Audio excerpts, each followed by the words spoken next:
Si bear, squirrel, raccoon, at rabbit ay magkakaibigan na matagal nang magkasama sa isang malalawak na kagubatan. Sa kanilang munting tahanan, palaging may pagkakataon para sa kanilang pagtitipon at pag-uusap. Isang araw, habang sila'y kumakain sa ilalim ng isang malaking puno, napag-usapan nila ang mga pangarap at ambisyon nila sa buhay. Si bear, na malaki at malakas, ay nagsalaysay tungkol sa kanyang hanggarang maging isang tahimik at mapayapang leader sa kagubatan.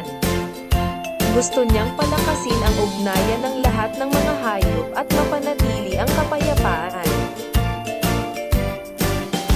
Si squirrel, na masayahin at likas na masigasig, ay naging malungkot nang magkukwento tungkol sa kanyang pagnanais na makalipad at mapagmasdan ang mundo mula sa itaas. Umaasa siyang isang araw ay matutunan niyang lumipad, kahit gaano ito kahirap.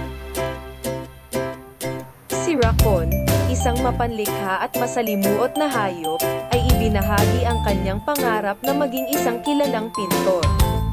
Gusto niyang mailarawan ang kagandahan ng kagubatan sa pamamagitan ng kanyang mga likha. Si rabbit, isang maalam at mapanuring hayop, ay naging tahimik. Sa wakas, tinanong siya ng iba kung ano ang kanyang pangarap.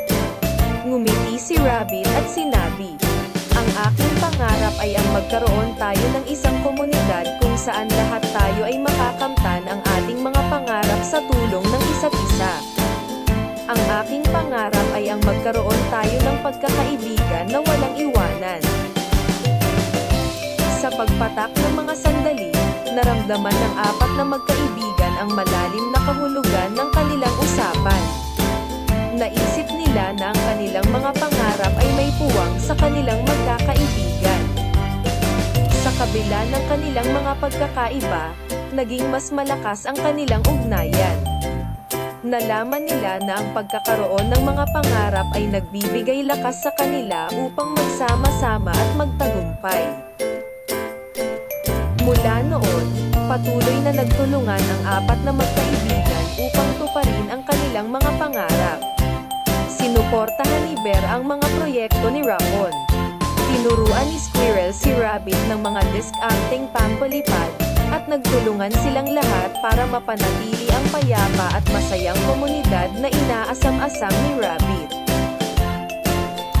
Sa paglipas ng panahon, natupad nila ang kanilang mga pangarap, at masasabi nilang ang kanilang pagkakaibigan ang naging pundasyon ng kanilang tagumpay. Isang halimbawa sila ng pagtutulungan at pagtitiwala sa isa't isa, na nagpapakita kung gaano kahalaga ang mga tunay na kaibigan sa buhay ng bawat isa.